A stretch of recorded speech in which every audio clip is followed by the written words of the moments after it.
Ahora sí vamos a ir como al punto, Ujú. precisamente porque vamos a hablar del flash crash del 2010. Ya vamos a explicar un poquito por qué puede pasar este tipo de cosas, pero básicamente es un movimiento muy rápido que se da en un activo financiero y que después tiende a corregir rápidamente todo lo que baja. La caída es peor por culpa de ellos, porque la gente quiere cerrar sus posiciones, pero ellos se abusan de la rapidez que tienen para que haya más pánico. La Time in Bias consiste en que de pronto en la prueba que tú hiciste ciertas reglas tenían poder predictivo. Así como dato curioso, para que ustedes lo sepan, el metro cuadrado de Nueva York es más costoso a medida que se acerca al servidor central de la Bolsa de Nueva York. Lo que hacen las estrategias de optimización es que ellos buscan los valores y hacen regresiones con los mejores valores que te funcionan en ese periodo de tiempo. Entonces seguramente si tú sobreoptimizas en un año, o sea, el bot es excelente para haber funcionado el año pasado. Seguramente cuando lo vayas a usar no vas a ver los mismos datos.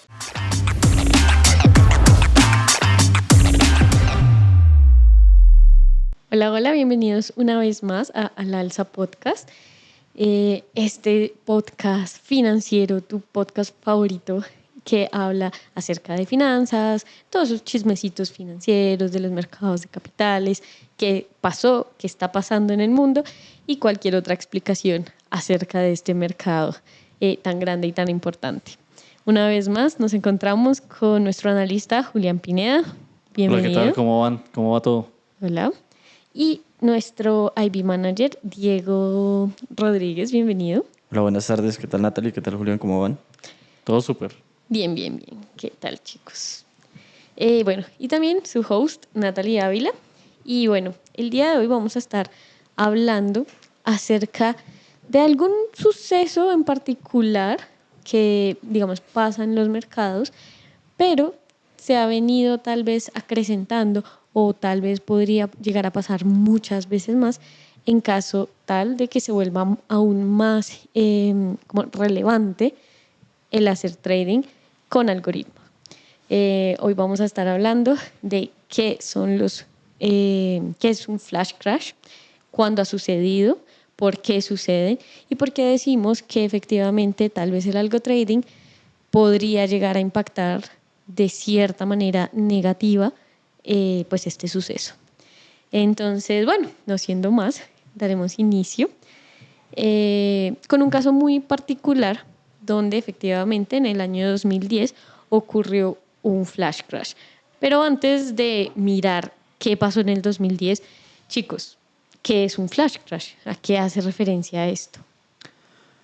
Bueno, digamos que se podría explicar de la siguiente manera. Un flash crash se le denomina, digamos, como un suceso que pasa en los mercados financieros, en donde el precio de un activo, entonces ese activo puede ser una acción o un índice, generalmente es como un activo relevante, ¿sí? O sea, es muy raro verlo, digamos, que en una acción individual y demás, sino se toma relevancia es cuando ya pasa de un activo importante como un índice accionario, digamos el Dow Jones y demás. Entonces pierde mucho valor muy rápido, o sea, aproximadamente hablemos de más de 10%, ¿sí? 9-10% del valor en cuestión de minutos, en muy poco tiempo. Y después recupera todo el valor. Entonces, como si tuviera una crisis instantánea y después se recuperara. ¿Sí? Eso es como que a lo que hace referencia el Flash Crash. Y se dan, o sea, no es que se dé todo el tiempo en los mercados, ¿sí? O sea, no es que sea tan común, pero se ha dado varias veces a lo largo del tiempo. Entonces, ya vamos a explicar un poquito por qué puede pasar este tipo de cosas, pero básicamente es un movimiento muy rápido que se da en un activo financiero y que después tiende a corregir rápidamente todo lo que bajó. ¿Listo? Ok, digamos, según esa explicación, supongo entonces que afecta sobre todo a los especuladores, aquellas personas que hacen trading, claro, porque, pues, no sé, un inversionista que mantiene una acción o algún activo por un largo periodo de tiempo, digamos que no se vería tan afectado, pero efectivamente a los traders es el donde más, a los quienes más afectan, ¿cierto? Claro, porque digamos, ahí va el tema, ¿no? Si, o sea, obviamente puede afectar a un inversionista grande, porque de pronto si el movimiento que se da en esa fracción pequeña de tiempo es demasiado relevante, pues haz de cuenta, si baja un 10% algo, de pronto alguien tenía por ahí un stop loss así sea grande y demás, pero pues por regla general a los que primero se va a llevar es a los chiquitos, que seguramente si hay una persona haciendo intraday y una persona haciendo scalping, pues no va a poder aguantar ese movimiento tan rápido que se dé en un activo, a diferencia de una persona que esté operando, por ejemplo, a 20 años. O sea, seguramente la persona que está operando a 20 años puede aguantar muchísimos movimientos del mercado, porque ya está cubierto con todas las noticias. Generalmente ese tipo de volatilidad uno lo ve en las noticias, en elecciones y demás. Ellos ya se cubren como en cierta medida en contra de eso, pero los chiquitos, los retail, pues ahí sí se van todos. O sea, si se llega a pasar un flash crash, por ejemplo, en Forex, como lo que hablamos del podcast, en el podcast pasado, que un movimiento muy inesperado, muy rápido, pues sí es muy probable que muchas órdenes se ejecuten ahí, pues lo saque del mercado muy rápidamente y pues tengan pérdidas muy rápido. Claro, y como para entender bien este suceso, cuando estamos hablando del corto plazo, digamos que es un poco subjetivo este tema en el sentido estricto de que corto plazo incluso puede ser una semana, por ejemplo, para alguien que está operando 20 años, efectivamente una semana es corto plazo. Entonces, para que se denomine flash crash, es necesario tener como un determinado periodo de tiempo, es decir, que sea en el mismo día o pueden ocurrir tal vez en 2 días o en una semana, o digamos que en algo es diferente ese impacto. Si quieres, yo te puedo responder eso. Realmente el flash crash no hace referencia a un periodo de tiempo determinado, sino hace referencia a un movimiento del precio de un activo que no está justificado y que es una muy alta volatilidad que permite que ese movimiento se dé, pero no existe una justificación real. Esto se ha dado mucho, que tú por ejemplo lo hablabas acerca de los inversionistas retail y cómo se habían afectados. Esto se ha dado mucho es porque los flash crash que se han dado es porque hay un movimiento de volatilidad más alto de lo normal que termina afectando cosas como bots o bueno, expert advisors, high frequency traders, que al aumentar la volatilidad hace que más personas se metan en ese activo y el movimiento sea mucho más rápido. Entonces no necesariamente no está determinado por un periodo de tiempo, normalmente es en un periodo corto, pero no se dice como tal de que tiene que ser en un periodo muy corto. O sea, como que no hay una regla general, No hay una regla general. De hecho, la misma SEC ha hecho investigaciones y se ha determinado que por lo general una vez al año hay un flash crash. Lo que pasa es que el del 2010 fue uno de los más importantes, fue una cosa que llevó un cambio de paradigmas, unos ajustes por parte de regulaciones, de requisitos. A partir de ese año, por ejemplo, implementaron una cosa que se llama el circuit breaker, que es cuando un activo sube o baja más del 10% en menos de 5 minutos, le hacen halt al activo y no se puede operar. Okay.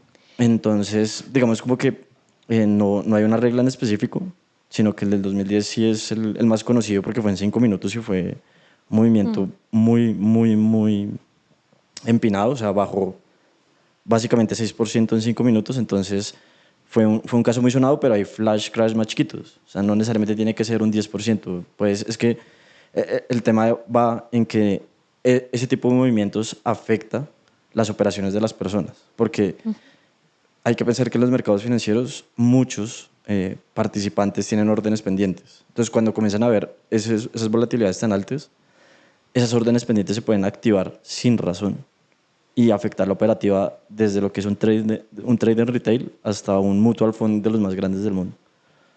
Claro. Y bueno, de hecho mencionas algo muy importante porque también para las personas que tal vez hasta ahora están escuchando este concepto por primera vez, ya nos dijiste que no hay como una razón, de hecho es algo injustificado del por qué baja, pero digamos también es importante saber si existe alguna estimación de efectivamente por qué está pasando, qué lo puede acrecentar. Y antes de hablar como tal del 2010, porque digamos en este podcast que vamos a hablar de algo trading, ¿qué tendría que ver pues los algoritmos, los robots, qué cuento pintan aquí, ¿no? De hecho, incluso lo podemos relacionar, por ejemplo, con Tickmill, porque en Tickmill se permiten el tema de los expert advisors, pero el expert advisor como tal que no se permite son los expert advisors que crean tanto como oferta o como demanda falsa.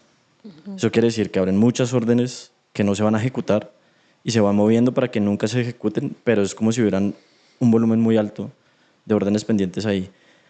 Ese es el factor fundamental de por qué los flash crash se generan, porque se manipula, por así decirlo, un poco el mercado a punta de órdenes que nunca se van a ejecutar porque el mismo robot está hecho que a medida que se va acercando el precio, vaya modificando la orden para que nunca toque el precio. Y eso lo que hace es que cada vez se va aumentando la volatilidad, porque cada vez, o sea, existe como esa demanda ficticia el precio se va moviendo, así sea hacia arriba o hacia abajo. Y como van moviendo las órdenes, el precio de ejecución de las órdenes, es como si la demanda siguiera ahí, pero nunca la alcanza. Entonces hay más apetito y más apetito y más apetito. Y como hay mucho tema de high frequency trading y órdenes pendientes, se van abriendo porque se va generando ese movimiento y cada vez hay más. Entonces, ¿qué es lo que ocurre? Cuando llegan a esos puntos que la gente que está generando esa, digamos, demanda ficticia dice, oiga, ya subió o bajó, digamos, 5%. Elimino las órdenes, se acaba esa demanda, puedo comprar y corrí. Pero es que mira, por ejemplo, que también un tema importante que está diciendo Diego, hay varias maneras de cómo manipular el precio de los mercados. Entonces, uno es el tema de las órdenes y otra también es que, digamos, muchos sistemas se basan en ver qué cantidad de trades hay abiertos, digamos, en un activo. Entonces, eso se llama los ticks, ¿no? Entonces, hay, digamos, que muchas maneras de analizar los ticks y demás. Entonces, eso también pueden ser una indicación como el sentimiento del mercado. Entonces, si en una acción hay, por ejemplo, 50.000 operaciones abiertas, eso quiere decir algo. Entonces, también hay sistemas, que de hecho eso está prohibido, en los cuales tú lo que haces es que abres muchísimas operaciones muy pequeñas en un activo para tratar de hacerle ver a los otros participantes del mercado que hay mucho interés en ese activo. Claro. O sea, entonces hay participantes que de pronto no se fijan tanto en el volumen, sino en la cantidad de operaciones que hay abiertas en un activo. Es como el sentimiento de mercado. Exacto, entonces por ese lado también puedes tratar como de inflar el precio. Si una persona ve, por ejemplo, 100.000 órdenes abiertas en un activo, así no tengan tanto volumen, sí puede llegar a sesgar al mercado y eso está prohibido. Entonces digamos que también se puede utilizar los bots de esa manera, aunque de pronto la gente no lo sabe. Y de hecho, no solamente en los brokers, sino en muchas entidades financieras, cuando hay un trader que, por ejemplo, usa un robot o un sistema que abra muchísimas operaciones en muy poco tiempo, o sea, estoy exagerando, como una persona de retail que tenga $5.000 en la cuenta que esté habiendo 100.000 operaciones por hora, es demasiado, ¿sí? Para una persona de retail. Entonces, eso se tiende a bloquear, porque seguramente lo que están haciendo es tratar de manipular un poco el precio del mercado para crear como un volumen falso de órdenes que hay en el mercado. Claro, y bueno, ya antes de hablar como tal de qué pasó en el 2010 y entrar un poco también a hablar más acerca del trading algorítmico, creo que también es importante incluso para aquellos que no saben qué es efectivamente el trading algorítmico, porque siento que es algo que, bueno, nosotros que estamos en este mercado, realmente no es algo nuevo para nosotros, pero pues sí me he dado cuenta que cada vez más personas, digamos, llegan a Tickmill a preguntar efectivamente, ¿puedo operar con robots? ¿Ustedes me dan robots? O incluso personas que se nota que no tienen ni idea de esto, pero preguntan, bueno, ¿y cómo hago para los robots? Entonces, sí, es un poco el tema ahí. ¿Qué nos pueden decir acerca de qué es el trading algorítmico? ¿Por qué creen ustedes que se ha popularizado sobre todo últimamente, bueno, en los recientes años? Bueno, digamos que el trading algorítmico en palabras sencillas, o sea, para dejarlo en un concepto muy simple, es básicamente cuando a través de un código, sea pues diferente, digamos, la plataforma que se utilice, o sea, a través de ese código digamos, se escriben unas leyes, unas reglas de un sistema de trading y básicamente cuando se cumplen esas reglas se ejecutan órdenes y se pueden determinar cosas como take profit, stop loss en ciertos activos, en ciertas jornadas, pero básicamente es decir, yo tengo un sistema de trading, lo voy a meter en un código y se va a ejecutar siempre sin que yo esté presente. ¿Por qué se ha vuelto tan popular?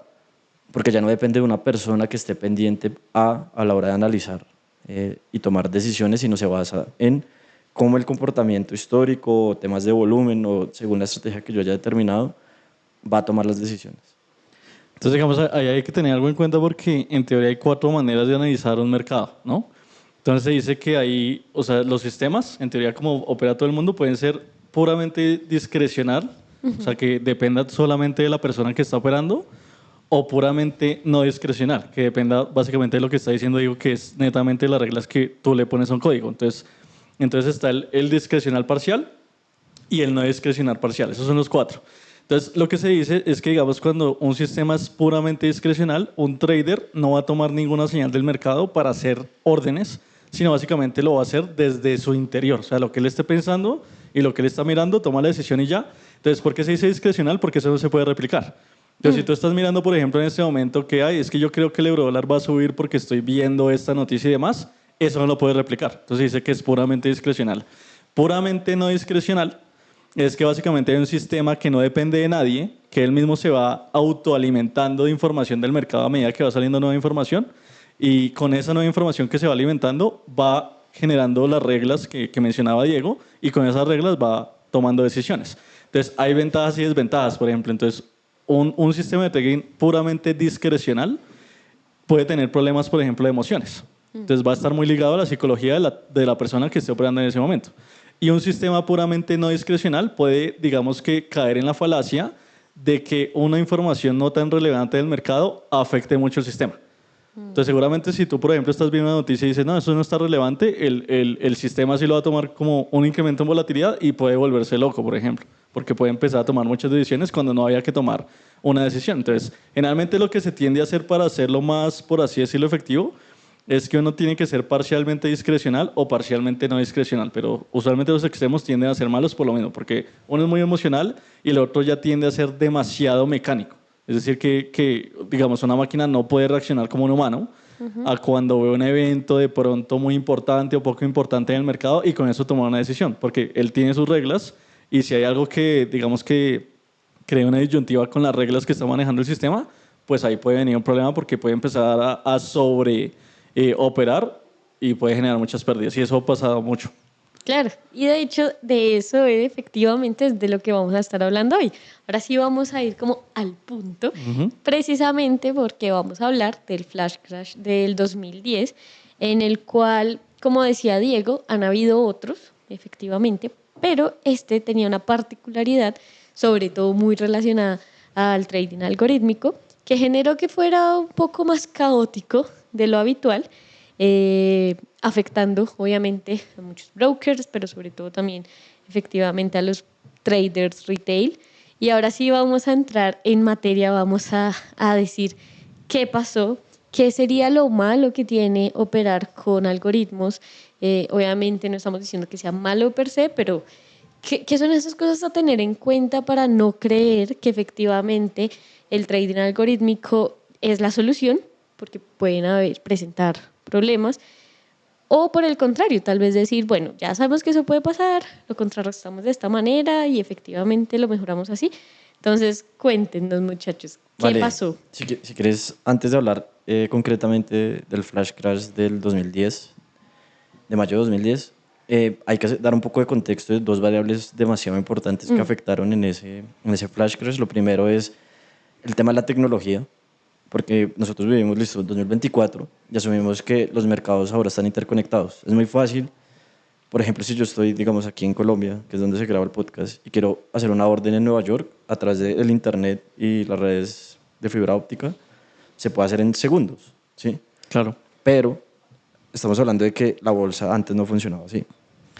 Esa tecnología, esa interconexión entre las bolsas ha sido algo que ha facilitado el tema del algo trading, el tema de formación de precios, de demanda y oferta, porque por ejemplo antes si una persona vivía en otro país era muy difícil que pudiera operar en una bolsa de otro país, pero ahora las bolsas están muy interconectadas, o sea, lo que es Asia está interconectado con Estados Unidos y está interconectado con Europa, y esa interconexión ha facilitado que se pueda operar desde cualquier parte del mundo, que se pueda diversificar muchas cosas, pero al mismo tiempo ha generado un problema de que hay muchos más actores, hay muchos más jugadores, por así decirlo, a la hora de operar activos, y eso tiene consecuencias en cuanto a la oferta y la demanda, más cuando se puede manipular el volumen.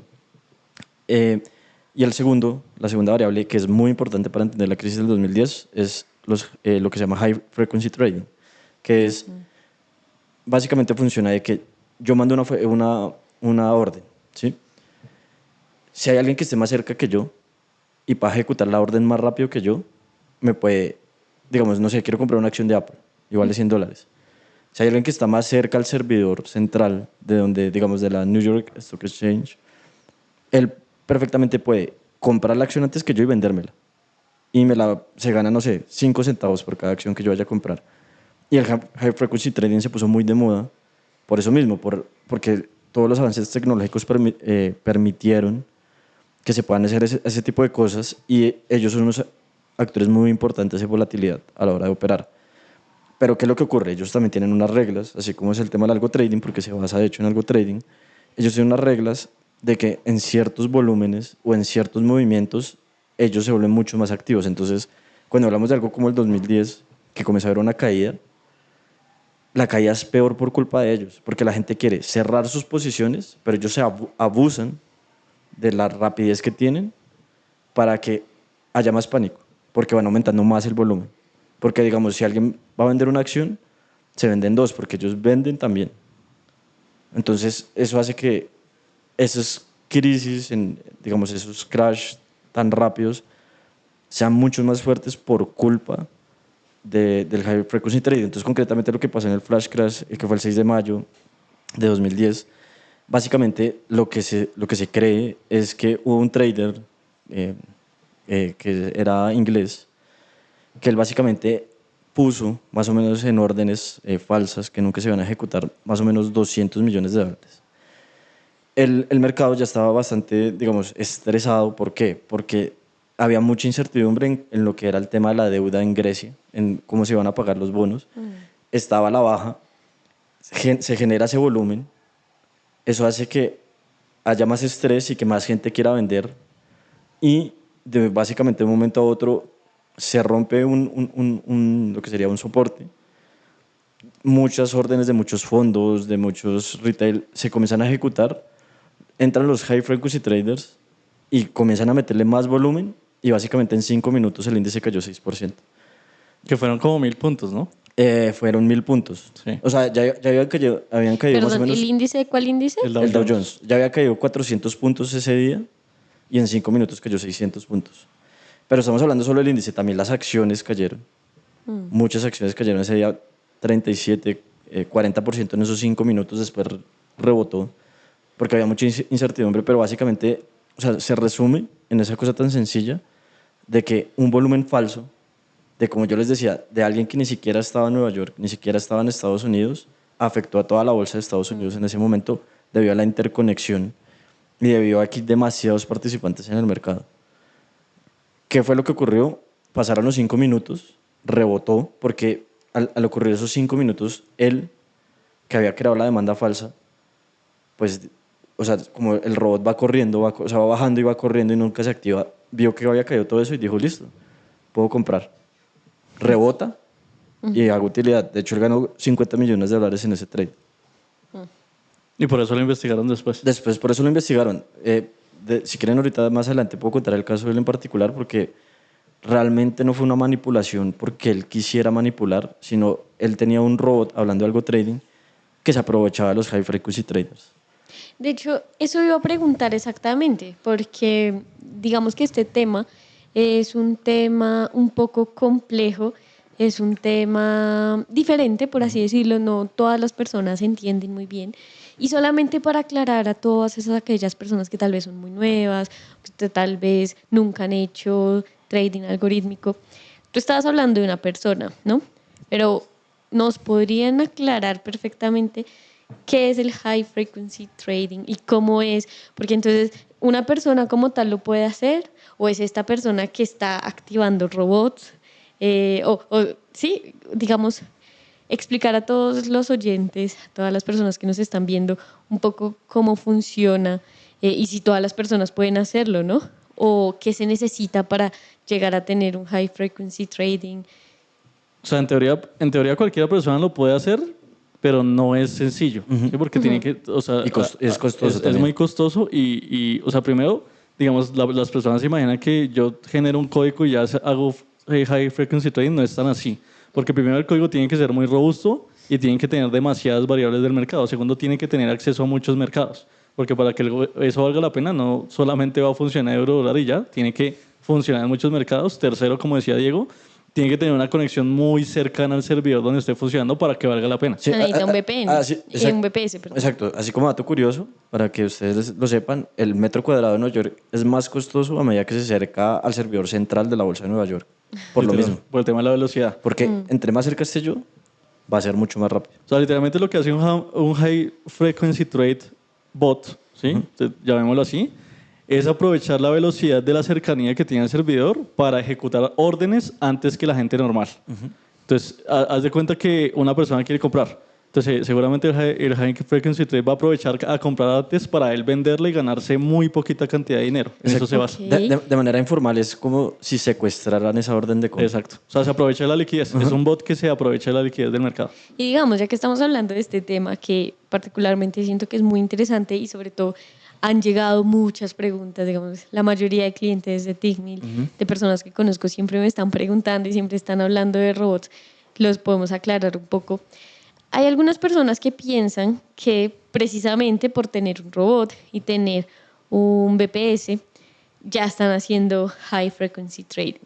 Pero entonces es necesario, por ejemplo, tener muchas órdenes en un mismo activo o simplemente tener un bot que diga abre una orden cuando esto pase y esto pase. Eso ya es considerado, porque siento que hay mucha desinformación Sí. en este caso y sobre todo también hay muchas personas que abusan, sobre todo muchas personas que son las que programan estos robots y abusan de la desinformación de las personas, a veces para vendérselo y como, mira, te vendo mi robot que hace high frequency trading, pero pues realmente uno lo va a ver y tal vez simplemente abren un trade, si el MACD cruza el Sí, nivel X. exacto. Porque Entonces, es que ahí está la diferencia. O sea, una cosa es algo trading. O sea, básicamente algo trading es hacer operaciones basándome en un algoritmo. High frequency trading o sea, se basa también en un algoritmo, pero la diferencia es que sí hacen muchísimas operaciones por segundo. Para que tú te hagas una idea, por ejemplo, hay un hedge fund en Estados Unidos que su robot abre, o sea, mostraban en un video en funcionamiento durante 3 minutos.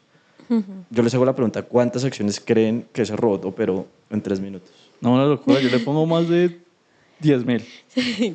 Se quedaron cortos. ¿Sí? 100.000. 27 millones. Impresionante.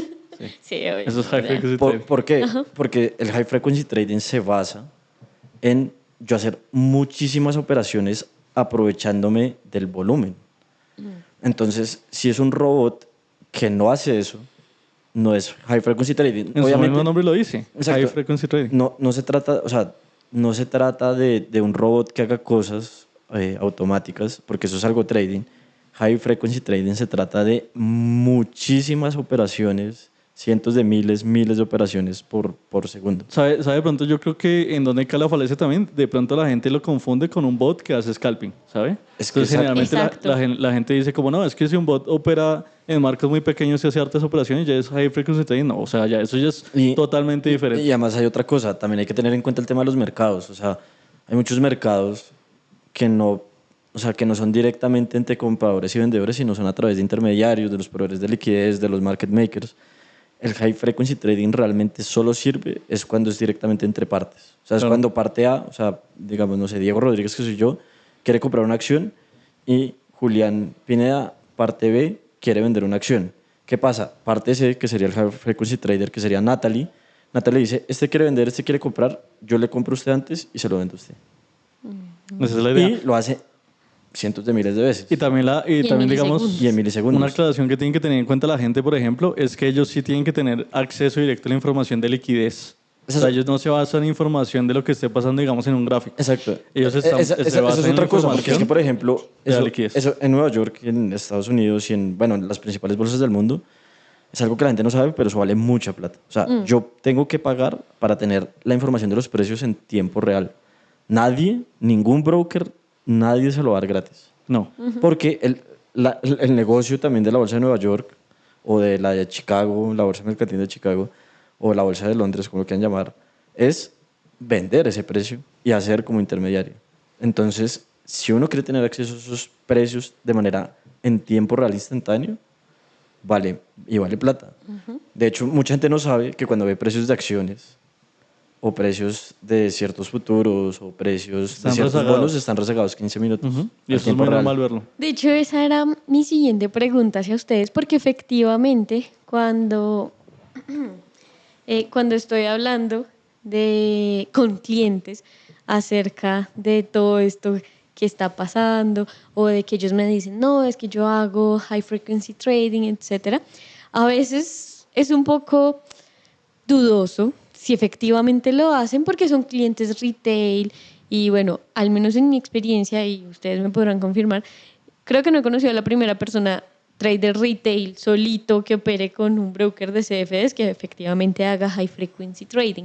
Pero entonces, ¿por qué les venden esta idea? Y según ustedes, ahora sí mi pregunta, ¿serían solo los institucionales prácticamente los que efectivamente pueden llegar a hacer este tipo de trading, no? O sea, yo creía que obviamente debe haber gente retail que lo pueda hacer, pero primero tienen que tener mucho conocimiento y segundo tienen que tener acceso directo a la liquidez. Exacto. Y a la información de la liquidez. O sea, si no tienen acceso directo a eso, no va a servir. O sea, va a ser otro bot que haga otra cosa. Entonces, seguramente sí va a haber cierto porcentaje de high frequency traders retails, pero debe ser muy pequeño, porque generalmente los que asumen todo ese costo y tienen tanto acceso al mercado tienden a ser fondos más grandes que tienen más liquidez y tienen todo un equipo preparado para eso en específico. De hecho, es más probable que los clientes que dicen que hacen high frequency trading, y no quiero que alguien se lo tome a mal, de hecho es más probable que ellos sean sujetos a que les hagan high frequency trading a ellos. Porque ellos operan con, o sea, otra cosa es eso, es mucho más fácil predecir lo que va a hacer un robot. Entonces, cuando la gente opera con expert advisors, con algo trading, con todo lo que ustedes hagan, la gente que se dedica a hacer high frequency trading puede llegar a saber cómo operan esos robots. Y es como un pececito en el mar. Ellos saben cuándo van a comprar y cuándo van a vender. Yo, que si estoy en Nueva York y estoy muy cerca para el tema de la información, todo el tiempo me puedo abusar de ellos para venderles las cosas. En cada operación. En cada operación. Entonces es súper curioso porque, de hecho, la gente que cree que por usar un expert advisor va a conseguir mejores precios, de hecho, muchas veces ellos pueden ser más susceptibles a que les hagan manipulación de precios porque son más predecibles. Porque era lo que decía usted, cuando se siguen reglas, básicamente en algo trading, cuando se siguen reglas, se cumplen las reglas y se ejecuta. Cuando es un tema manual, como es al ser subjetivo, la persona decide si lo hace o no lo hace. Y además ten en cuenta que, digamos, los bots de high frequency trading, ellos toman en cuenta comportamientos del mercado. Entonces, por ejemplo, ya tienen mapeado en qué, por ejemplo, rango de minutos del día tiende a aumentarse más el volumen generalmente. Entonces, ahí es donde empiezan a operar muchísimo más porque hay un salto en el volumen. Sí. Eso permite como que empiecen a tomar como patrones del mercado, como, listo, más gente está entrando hasta ahora, entonces puedo aprovechar más el tema de ejecutar órdenes muy rápido en ese momento. Aunque realmente los high frequency traders, como más avanzados, más expertos, que llevan más tiempo en el mercado, ellos no le apuntan al mercado retail realmente. Ellos le importan a pegarle es a los hedge funds, mutual funds. ¿Por qué? Porque mutual fund, por ejemplo, cuando pone una posición puede ser $2.000 millones. Dice, oye, yo tengo que comprar $2.000 millones en Apple porque hubo un rebalanceo de un índice y tengo que ajustarme por mi benchmark. ¿Sí? Entonces ellos saben que se tienen que reajustar. Ellos comienzan a atacarlos a ellos porque ahora imagínense, listo, o sea, es que es como, se pueden hacer 5 centavos por acción. Si ya le apuntan al retail es poquito, pero cuando un hedge fund tiene que comprar $2.000 millones, pueden sacar mucha rentabilidad y le apuntan a ellos. No tanto a los retail, pero sí le apuntan mucho a ellos. De hecho, incluso se tuvo que crear una cosa que se llama una black pool, al cual tristemente ninguno de nosotros tenemos acceso, donde solo lo tienen acceso la mayoría de institucionales, donde tú no puedes ver el volumen a la hora de poner órdenes. Entonces, para evitar precisamente eso. Y es una cosa tan loca que dentro de ese black pool ni siquiera lo como se va cotizando ahí afecta el precio realmente de la cotización de ese activo, porque es secreto. ¿Por qué? Porque los hedge funds, los mutual funds, los fondos muy grandes estaban sufriendo mucho con lo que estaban haciendo los high frequency traders. Porque es que cada vez que abrían una operación y iban a cerrar algo, les aumentaban el costo siempre, porque es que ellos también tienen que poner bloques de órdenes. O sea, no puede salir un mutual fund mañana a decir quiero comprar $2.000 millones en acciones de Apple porque el precio se dispara. Alteraría el mercado. Se alteraría el mercado. O sea, si yo les dije que, si les acabo de decir que el flash crash se creó, o sea, se causó porque alguien puso $200 millones de volumen falso, ¿qué creen que pasaría si alguien pone 2.000 millones? De volumen real. De volumen real. No, sí, Entonces, una locura. Total. Esos Blackpool, que de hecho los hacen los market makers, es como si les garantizaran ciertos precios a la hora de comprar y vender para que no se vean tan manipulados y tengan como más, o sea, como que sea mucho más smooth, o sea, mucho más fácil la compra y la venta de órdenes muy grandes. Sí. De hecho, otra cosa también súper interesante es, a raíz de lo que pasó en el flash crash y a raíz de cómo avanzaba la tecnología, a una empresa le tocó crear un túnel con una cosa con un túnel donde iba un cable de fibra óptica que conecte directamente la bolsa de Nueva York con la CME en Chicago. para evitar que haya arbitraje y manipulación entre las cotizaciones entre Nueva York y Chicago. Es la única manera, porque es que eso era una sangría para los high frequency traders. O sea, son los dos mercados más grandes de Estados Unidos. Sí. Es donde se mueve más dinero. Y por estar tan lejos, siempre habían diferencias de precios. Entonces, todo el tiempo había gente que compraba en Chicago, vendía en Nueva York. Compraba en Nueva York, vendía en Chicago. Y era muy fácil hacer dinero así. Estaban arbitrando. Estaban arbitrando todo el tiempo. Obviamente estamos hablando de rangos de precios muy pequeñitos. Sí. O sea, se ganaban, no sé, un centavo por cada trade. Pero pues menos. El riesgo era cero. Exacto. Eso se llama arbitraje. Exacto. Cuando uno tiene riesgo de cero y aprovecha diferencia en precios. Y es eso. Entonces yo por eso también lo decía. Porque es tan importante tanto que los mercados estén... O sea, que haya tanta evolución a la tecnología, estén tan interconectados. Porque es que el algo trading es algo que te permite a ti abusar de eso. O sea, si hubiera alguien muy talentoso, él podría coger y mirar las cotizaciones de todos los activos en todos los brokers, podría tener una cuenta en cada broker y comenzar a hacer arbitraje entre los diferentes brokers. Sí, es verdad. Pero es muy difícil. O sea, igual, aquí quiero hacer un paréntesis porque dijiste algo súper importante que sí quiero como que todos los traders que nos están viendo, porque la mayoría que nos están viendo son traders retail, ese trader de a pie que nos está viendo, tengan muy claro, y cada vez que alguien les dice, no, los grandes manipulan el mercado para abusar de los pequeños, no.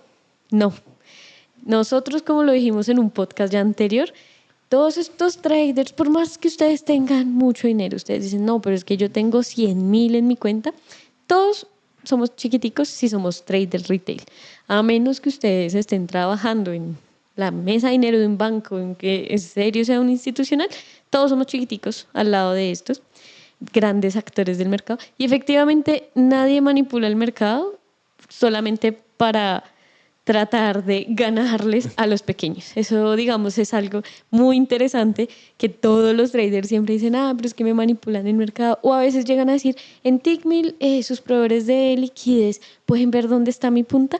Créanme que a ellos no les importa dónde están sus puntos. Ustedes están operando un lote, 50 lotes, no importa, eso no es nada en comparación a los grandes actores del mercado. Y de hecho también por eso quisimos hablar de este tema, porque muchas veces cuando las personas hablan de algo trading, de high frequency, todos siempre están como, ahora sí les voy a ganar a los institucionales, estoy operando como los institucionales, etc. No, es triste, digamos que es una realidad, no es algo malo precisamente, es simplemente saber. Son como las reglas de juego. Sí, es saber en dónde estamos. Recuerden que Diego hizo la paradoja esta con Avengers, sí. Entonces donde Iron Man y Capitán América estaban peleando y nosotros somos simplemente el que estaba ahí en la cafetería tomándose el café, eso somos. Entonces sí, digamos que quería hacer este paréntesis porque es algo muy importante y cuando ustedes ya sea que quisieran, si quieren hacer high frequency trading, también sepan que tal vez no están haciendo eso, tal vez simplemente es un robot scalper, ¿no? Un robot scalper, pero eso no necesariamente significa que es algo malo, simplemente es como para que ustedes entiendan muy bien cuáles son sus condiciones de juego, ante quiénes están.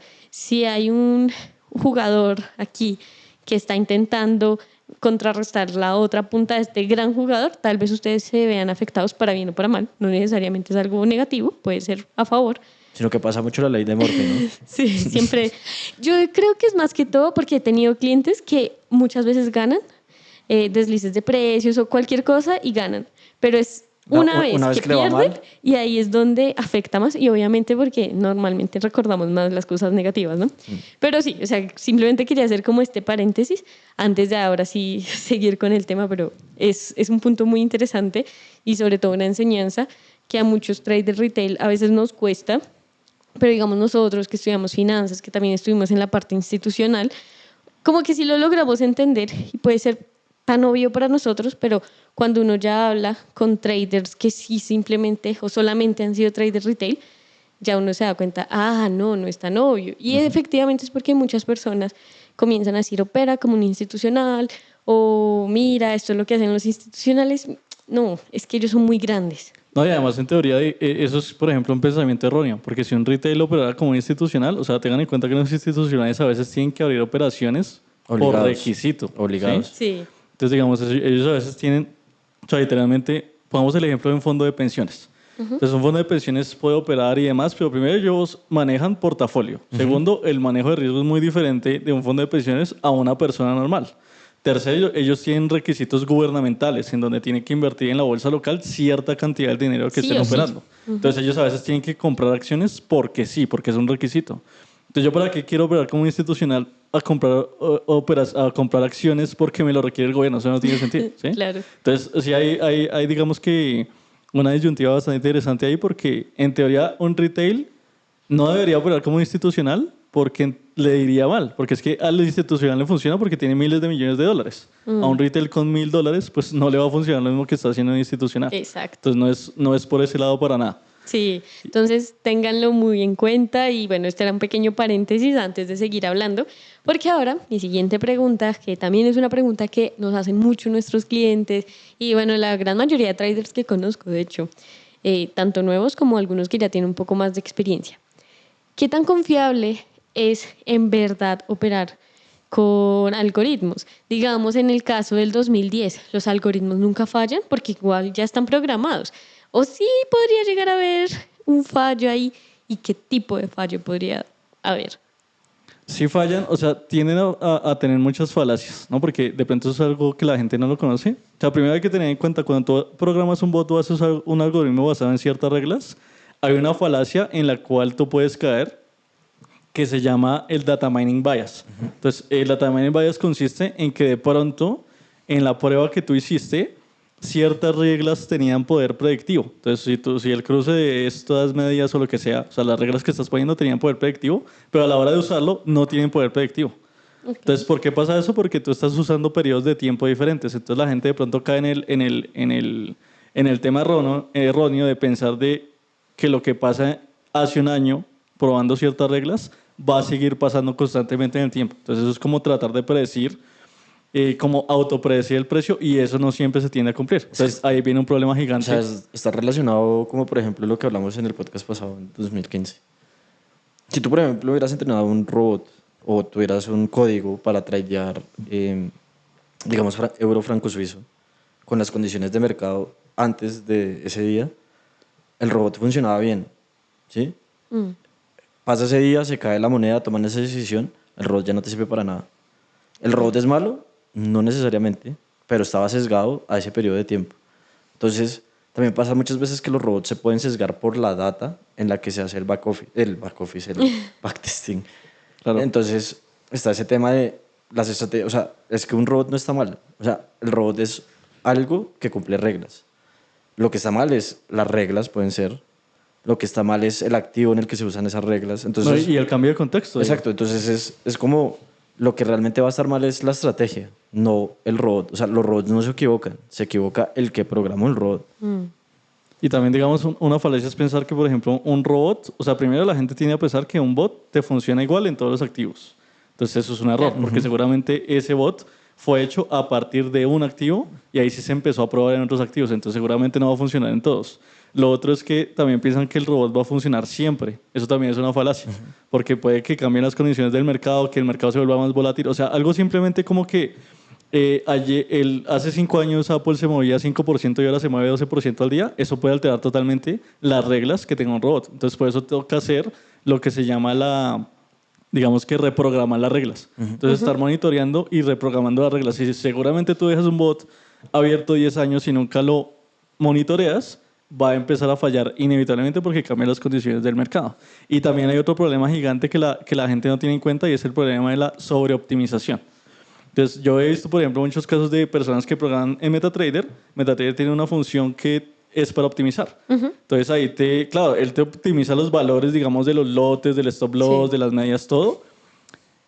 Y termina dándote resultados extremadamente positivos. Entonces, la gente se sesga y dice, no, esto ya funciona totalmente bien. Pero eso en estadística se llama curve fitting, o sea, como ajustarlo con la curva.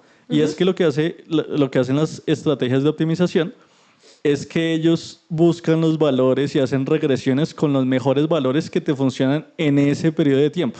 Entonces, seguramente si tú sobreoptimizas en un año, o sea, el bot es excelente para haber funcionado el año pasado. Seguramente cuando lo vayas a usar, no vas a ver los mismos datos, porque fue sobreoptimizado para ese periodo de tiempo. Y eso se llama en estadística in-sample data. O sea, básicamente que cuando tú coges una muestra, lo sobreoptimizas en esa muestra, en ese periodo de tiempo, y seguramente cuando empiezas a utilizar otros datos ya no te funciona. Entonces, para evitar ese tipo de problemas, cuando ustedes hagan, por ejemplo, un bot o tengan un bot o consigan un bot que fue creado, por ejemplo, en los últimos 5 años del euro-dólar, pruébenlo en otro periodo de tiempo. Porque ahí es donde tú empiezas a mirar a ver si el bot se comporta diferente a solamente el periodo de tiempo con el cual fue creado. Eso es un error en el que la gente cae mucho. Aparte que esto está muy relacionado también como a cálculo estocástico y es que efectivamente los precios no siempre se comportan igual y de hecho hay una teoría que es la de cálculo estocástico que no tiene, el siguiente precio no tiene nada que ver con el precio anterior.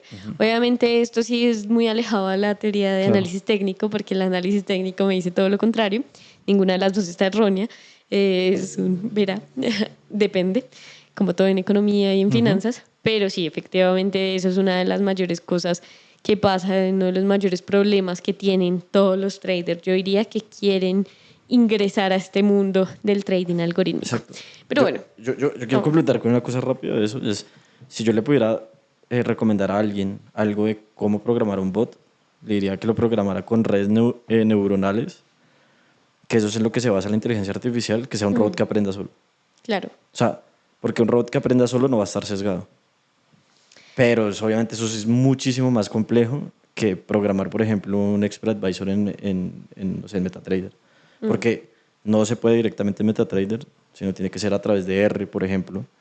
Tiene que tener muchas muestras, pero es eso, o sea, ese tipo de cosas deja de lado que se sesgue porque el robot va a aprender las cosas solo. Porque es que es eso, o sea, el algo trading, la gente cree que es algo más complejo, pero realmente es gente que está poniendo líneas de código diciéndole a una máquina que compra o venda automáticamente, no nada más, cuando se compran reglas.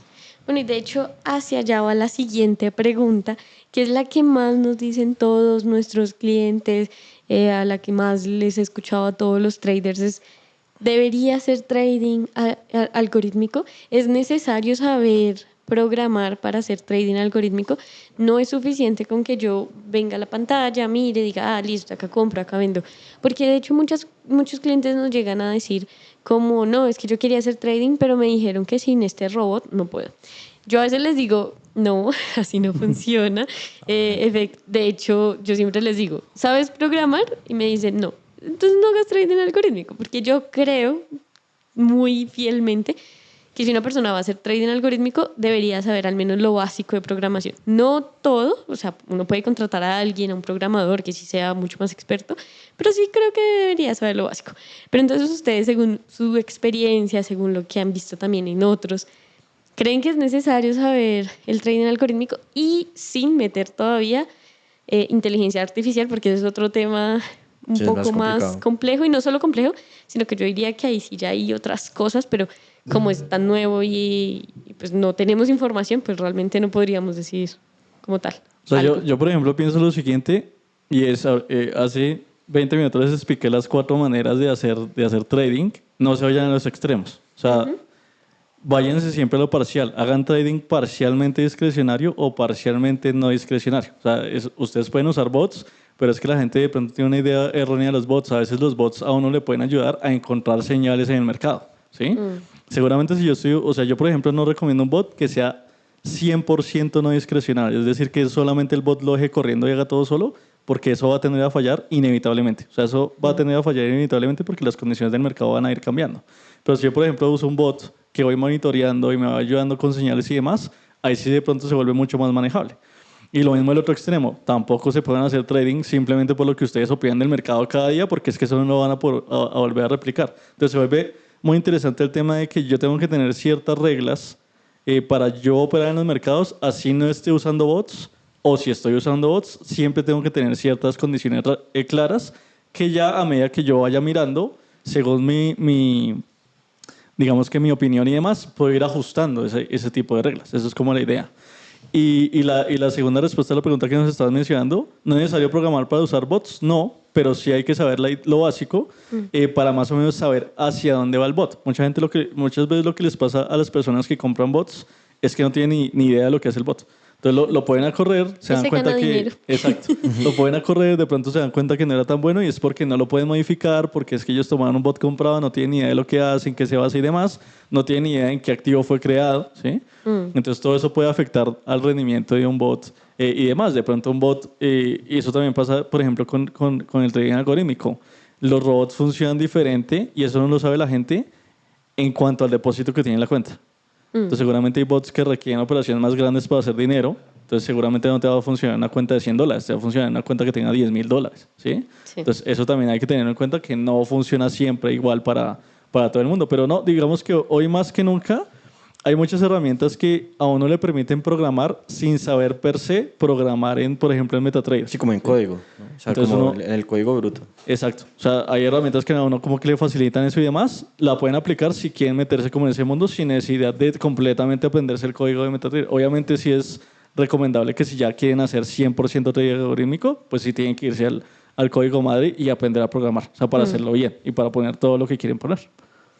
Vale, no, yo por ejemplo, yo sigo que no es necesario saber programar o usar Expert Advisors, ese tipo de cosas para operar. Yo, de hecho, me guío por un principio muy simple que es KISS, que es ¿cómo es? Keep it simple, stupid. Ya. Sí. O sea, entre más sencillas sean las cosas, mejor. Obviamente, si uno, por ejemplo, es el duro programando y para usted es fácil programar, pues hágalo, porque para usted va a ser sencillo.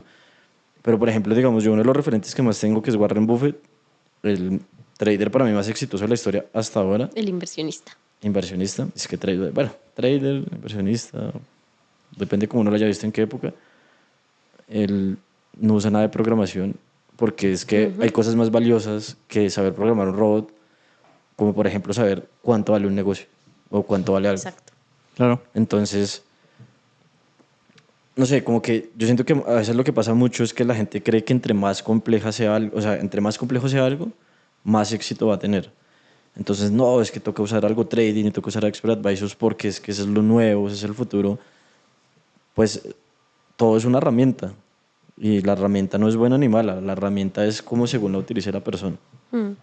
De hecho, yo soy de los que cree que a veces es más perjudicial porque yo no sé cómo se llame eso, que es el sesgo, que eso sí es muy real, es la gente cree que entre más información uno tenga, uno puede tomar una mejor decisión, pero hay un sesgo que y se ha demostrado que psicológicamente hablando, tú entre más información tengas, Peor. más te saturas y peores decisiones tomas. Oye, y eso también pasa con los bots, porque digamos en los bots cuando usted pone una sobrecantidad de filtros y reglas, No hace nada. es muy probable que haya llegado a un punto tan robusto el robot que ni siquiera habrá operaciones. Porque Sí, todas, es las, verdad. todas las reglas y todos los filtros que puso nunca se dan en el Tiene mercado. que ser perfecto Eso- para ¿Usted no se que acuerda que una ocurra. vez nosotros intentamos hacer una prueba de un robot así y creo que duró como una operación en 7 años? Sí, literalmente sí. O sea, hicimos yo me acuerdo Súper que rentable el robo. o sea, era muy bueno. Demasiado. Era excelentemente como bueno. Pero que- ganó. Exacto, no, exacto, pero o sea, nosotros como que dijimos, oiga, tenemos estas ideas en la cabeza de cómo, digamos, se debería hacer el trading. Julián lo programó en MQL y entonces dijimos como, bueno, corrámoslo a ver como qué tan bien funciona la estrategia. Porque solo abrió un trade, porque era lo que usted Tenía decía excesos. entre el tema, ¿cómo era? Discrecional y no discrecional. Nosotros nos dimos cuenta que nosotros tomábamos muchas decisiones discrecionalmente. Entonces, claro, el bot no entendía nuestro pensamiento lógico y solo lo abrió una vez. Y tenía muchos filtros, entonces Ajá, también. ya se vuelve un tema de que tú le pones tantos filtros de que solo funcione 5 minutos al día, que no sé qué, que pues nunca se van a cumplir las condiciones del mercado. Entonces tampoco sirve porque pues por muy buenos que sean los filtros y la confirmación de la confirmación y etcétera, que eso es bueno hacerlo, pues ya cuando uno llega a un punto exagerado, pues no te va a abrir operaciones. Entonces eso también es un problema que de pronto la gente tiene que tener en cuenta cuando esté trabajando con bots. Cuando son demasiado robustos, de pronto tampoco es tan bueno. Sí, sí, es verdad. Este tema es complejo. Yo efectivamente creo que sí se debería saber lo básico. Personalmente, digamos, yo nunca he hecho trading algorítmico porque no me llama tanto la atención. Yo me acuerdo que esas clases de programación para mí eran bastante tortosas. Pero igual, digamos, para todas las personas que están muy interesadas en esto, sí les aconsejaría algo que ya es como lo que yo pienso y lo que yo creo, y es que con la inteligencia artificial siento que esto va a cambiar un poco, Seguramente. porque hasta el día de hoy, digamos, y bueno, digamos, sí, en el pasado, todo este trading algorítmico, incluso el high frequency trading y todo esto, pues ha sido como muy bruto, entre comillas, en el sentido de que efectivamente los robots no piensan por sí mismos, sino que No aprenden, o sea, por exacto, ejemplo, no no aprenden. aprenden. Entonces el código dice abrir si tal o cerrar si tal y ya, eso es lo que hacen. Sí, o sea, el Cital de pronto tiene palabras más bonitas, pero Sí, es sí. eso. Sí, o sea, en términos coloquiales es abrir operación Es como si un esto condicional. pasa. Es un condicional, efectivamente. Son muchos condicionales. Yo creo que con la inteligencia artificial eso sí podría llegar a cambiar porque pues ya se están probando estas, como lo dijimos, lo hablamos en nuestro podcast de NVIDIA, ya se está probando como para que ellos piensen por sí mismos o en serio acumular bastante información en el robot para que también aprenda, etcétera. Sí, o sea, yo por ejemplo, para Pero complementarte eso, sí, para que quede claro, digamos, para las personas de pronto que no escucharon ese podcast, es la diferencia entre la inteligencia artificial cuando se entrena, que es que coge muchos datos y va aprendiendo, a cuando la inteligencia artificial puede predecir. Entonces, exacto. lo importante de la inteligencia artificial en trading es que pueda predecir. Cuando uno dice que pueda predecir, ¿qué significa? Que pueda abrir una operación basándose en algo Mm, y Como si fuera un humano. como si fuera un humano, no necesariamente un humano, pero es como tiene sus bases, tiene sus reglas, toma una posición y abre una operación buscando algo. mm, Los robots, los expert advisors hoy en día no hacen eso, son exacto. condicionales.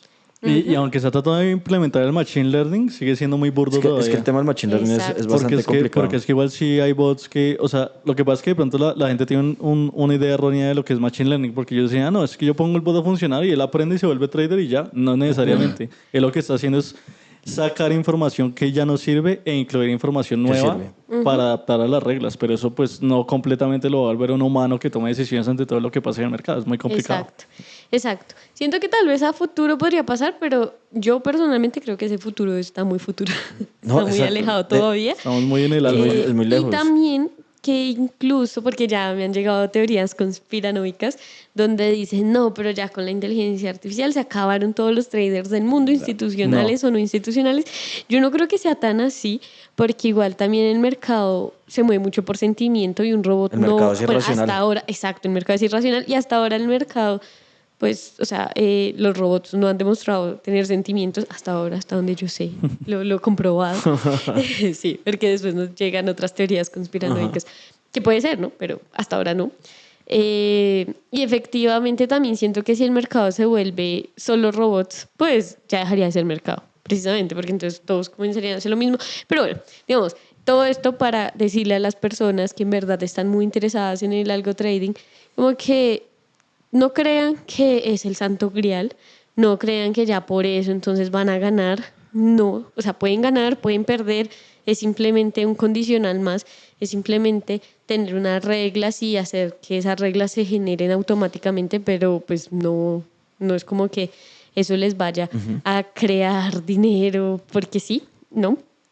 Pero sí podrían, si en verdad están muy interesados en este tema, sí podrían ir investigando, ir aprendiendo conceptos básicos, ir revisando siempre qué está pasando con la inteligencia artificial, pero que esto no sea un obstáculo para ingresar a los mercados. Ustedes pueden seguir haciendo trading sin necesidad de automatizar nada. Sobre todo también porque creo que va muy de la mano al tipo de trading que una persona haga. Claro. Digamos, yo no soy scalper y nunca lo fui, no fue para mí. Y digamos, yo considero que para el nivel de trading que yo hacía, la frecuencia de trading, un robot era innecesario, en el sentido de que, bueno, primero yo sí quería como programarlo yo misma, porque bueno, así soy. Entonces fue terrible. Un poquito de porque- reto ahí Sí, también. el reto y yo me acuerdo que R era ay, horrible y MATLAB y flashbacks de Uy, sí, Vietnam. no, eso es No, horrible. terrible, la verdad. Para mí, ¿no? Obviamente hay No, es personas feo. que les O sea, gusta. mucha gente lo dice es feo. O sea, es una pantalla y no dice nada. Y usted No, es pero como hay el borde personas blanco. muy apasionadas y los respeto y mi admiración total porque eso a mí no me gusta. Pero digamos, también eso hace parte de conocerse a uno mismo haciendo trading y bueno, entonces cuando yo estaba intentando esto, yo dije como, ¿por qué me estoy matando la cabeza si yo hago 2 trades al día? Perfectamente ya tengo mis reglas, ya sé, o sea, digamos que sí está automatizado, no con un robot, pero con la estrategia que estoy teniendo. ¿Para qué? Pero sí hay muchos scalpers muy interesados y les puede funcionar bastante, pero también como que tengan en cuenta realmente qué están haciendo, ¿no? No por ser scalper están haciendo high frequency trading. Igual si van a tener un robot, recuerden que necesitan un BPS. O sea, hay tantas variables que se necesita, pero no dejen que esto les afecte de manera negativa su trading, ¿no? No es como que si no tienen un robot no van a poder operar, o solo porque tienen el robot ya van a ser los mejores traders. O sea, tengan como Es un todas mix, las cosas. es un mix, o sea, es una balanza, o sea, uno no puede poner todo el peso en un solo lado, sino tiene que distribuir No, y además también. lo que da un bot es facilidad. O sea, por ejemplo, yo perfectamente puedo crear una estrategia en donde yo haga intraday. O sea, lo que me va a permitir el bot es, pues, precisamente yo no tener que estar ahí todo el tiempo mirando la pantalla para generar las operaciones yo, sino el bot ya lo va a hacer. El trabajo que yo tenía que hacer es monitorear si lo está haciendo bien Exacto. y demás. Entonces es como más tema de facilidad. O sea, vuelve fáciles ciertas tareas, pero si yo, por ejemplo, estoy operando a largo plazo, pues no es necesario. O sea, yo para qué voy a poner a programar un bot si abre una operación cada semana. Eso no tiene sentido porque yo la puedo abrir, ¿sí? Pues también depende del estilo no hay estilo malo. Si perfectamente una persona que opere a 4 meses puede hacer dinero, perfectamente una persona que opere a 1 minuto puede hacer dinero. Entonces no hay estilos malos, pero se usa de manera diferente. Es que es eso, por ejemplo, uno de los bots que yo vi, que a mí sí me llamaron mucho la atención, de hecho ni siquiera operaba, sino lo que hacía era mandar señales. Entonces, Sí. lo que hacía el trader era, si tal activo llega a tal precio, mándeme un correo. Mm. Porque cuando llegaba a ese precio, ya el trader abría la gráfica y tomaba una decisión basándose en el precio. Entonces, no necesariamente, incluso el algo trading, no se llama trading, tiene que ir enfocado a abrir o cerrar operaciones, sino es una herramienta que me facilite las cosas a la hora de operar. O, por ejemplo, también he visto que me pongan el stop loss o el take profit ¿No? automáticamente. Y digamos, por ejemplo, yo utilizaba mucho uno que me generaba condiciones del mercado. Ajá. Entonces yo, por ejemplo, estaba viendo ciertos activos, ¿sí? Digamos, un mercado. Entonces el bot lo que hacía era como, oiga, mire que este de pronto llegó hasta tal nivel, hasta tal nivel. Exacto. Entonces cumplía ciertas reglas, pero no es que me operara. Él me decía, la condición del mercado es favorable para buscar compras. Exacto. Es muy diferente. Eso se Exacto, llama exacto. un environmental model. Exacto. O sea, es Sí. básicamente un modelo que coge varias piezas de información del mercado y te dice hacia más o menos dónde está yendo la tendencia en ese momento. O sea, no que te esté diciendo voy a abrir la operación ya, sino las condiciones están más favorables para buscar ventas en este Es momento. como un signal center, pero más avanzado. Exacto. O sea, es como un tema de tratar de buscar señales más en tema más estandarizado. Ah, ok, vale, vale, perfecto. Y bueno, ya para ir finalizando este podcast, ¿qué consejos le darían a esos traders? Bueno, a tanto a los que están empezando en este tema particular, o sea, a los que sí ya están interesados y tal vez ya saben un poco de algo trading, ¿qué consejos les darían a estos traders novatos y experimentados en cuanto al trading algorítmico, en cuanto a esta necesidad de querer hacer high frequency trading, en cuanto a querer operar como los institucionales? Entonces yo, por ejemplo, les diría, o sea, un consejo que les diría es no se dejen embelezar tan fácil, porque de pronto hay un sesgo erróneo en el mercado que se piensa que si uno usa bots automáticamente va a ser rentable. Eso es falso, ¿sí? O sea, puede que sí o puede que no, O que le depende del pregunten a bot, Warren depende de la Buffett. regla. Exactamente. Entonces no se dejen embelezar tan fácil porque eso se ha vuelto muy popular, como lo mencionaba Diego, por la proliferación de la tecnología y demás. Pero tener un bot que opere, por ejemplo, en Forex, no necesariamente va a hacer que yo vaya a ser muy rentable. ¿Sí? De hecho, un buen bot no va a generar ganancias de 500% al año. Al revés, va a generar ganancias muy sólidas. Entonces, no se dejen embelezar tanto por ese tema porque hay mucho ruido, sobre todo en redes sociales de eso. Y más bien, de pronto, si quieren adquirir un bot o algo por el estilo, miren, precisamente, pruébenlo antes, no se vayan a poner a usarlo de una vez. Sí. Y miren, por ejemplo, cuál es el estilo del bot. Si el bot es scalper, pero ustedes no son scalping, pues seguramente no se va a ajustar a lo que ustedes quieren y demás. O sea, ustedes primero tienen que mirar los objetivos que ustedes necesitan hacer cuando hagan trading, cuándo quieren operar, cómo quieren operar, y después sí buscar las herramientas para complementar eso, no al revés. No sesgarse en que ya me voy a volver scalper porque lo primero que vi en redes sociales fue un bot que hacía scalping y ya soy scalper toda la vida. Así no es el tema. De hecho, dijiste algo sumamente importante, sobre todo cuando estamos hablando de bots. Y primero, pruébenlo efectivamente, si lo pueden probar en cuenta demo bien, pero también tengan cuentas pequeñas, o sea, con balances pequeños, para probarlo en cuentas reales. Recuerden que las cuentas demos tratan de ser lo más posible apegadas a la realidad, pero no lo son. No. En una cuenta demo hay liquidez infinita, es decir, nunca va a haber un desliz de precios, nunca le van a decir no, no se puede O sea, comprar, no se puede vender. siempre hay una contraparte, mejor Exacto, dicho. siempre va a haber contraparte. En las cuentas reales no es así. Entonces, si ustedes solamente tienen, no sé, una cuenta pequeña, $50, prueben ahí el robot. ¿Por qué? Porque si es que el robot funciona con ese balance, ¿no? Pero al menos tengan en cuenta que es posible que esos $50, denlos por perdidos, no en un sentido de que en serio los van a perder, sino que tómenlos como el aprendizaje, que es triste pensar así un poco, pero así es el mercado. O sea, se tiene que arriesgar un poco tal vez para aprender, para esto, porque efectivamente si no prueban los robots es fatal, porque me acordaste a una vez que un cliente con $5,000 llegó y probó un robot que bueno, lo había comprado de un tercero y el robot en un día le quemó. desapareció todo el Claro. dinero. Yo quedé como, ¿qué pasó? Él nunca había probado robots.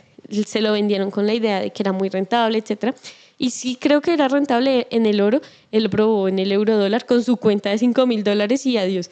Yo estaba como, no, pero es que ¿qué No, podemos lo hacer? aplicó mal, sí. Sí. Sí, o sea, Entonces tengan muy presente eso. yo voy a ser un poquito crítico con ese tema del algo trading. De pronto a mucha gente no le va a gustar lo que yo voy a decir, pero, o sea, seamos honestos, nadie va a vender un robot que sea muy rentable.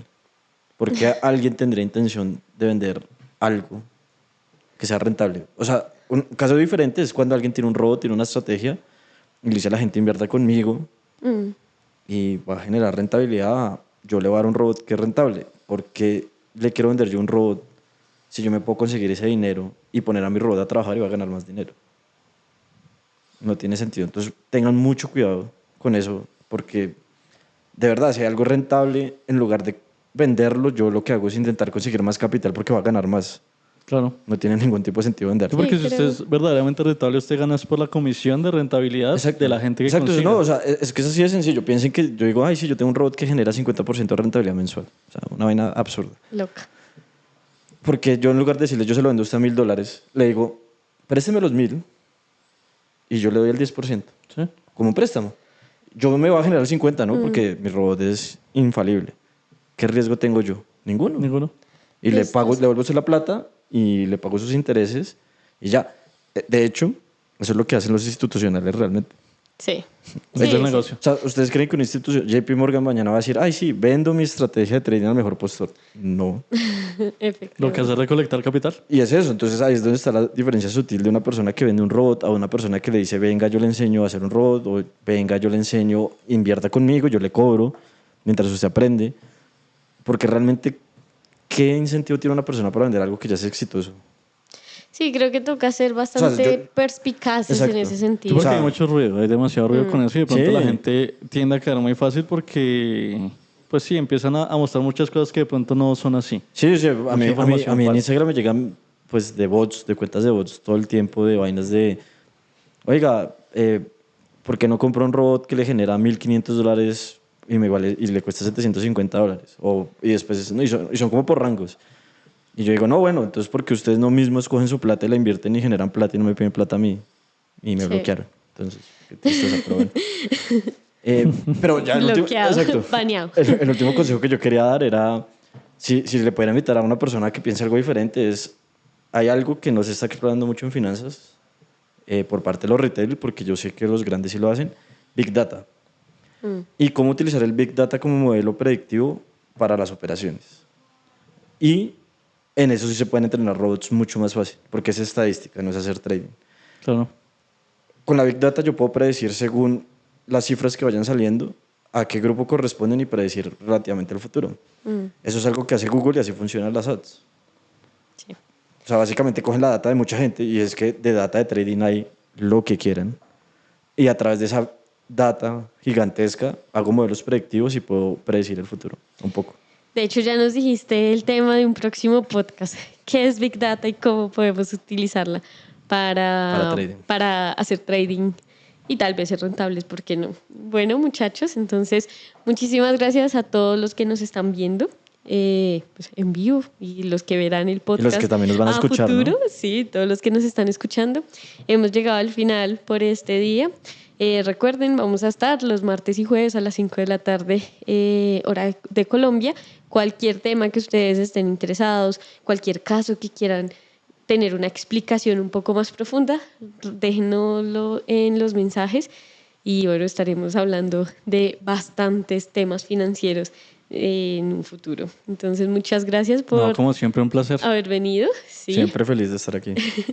un placer a todos y bueno, nos vemos en una próxima oportunidad. Chao, chao. Chao. Hasta luego.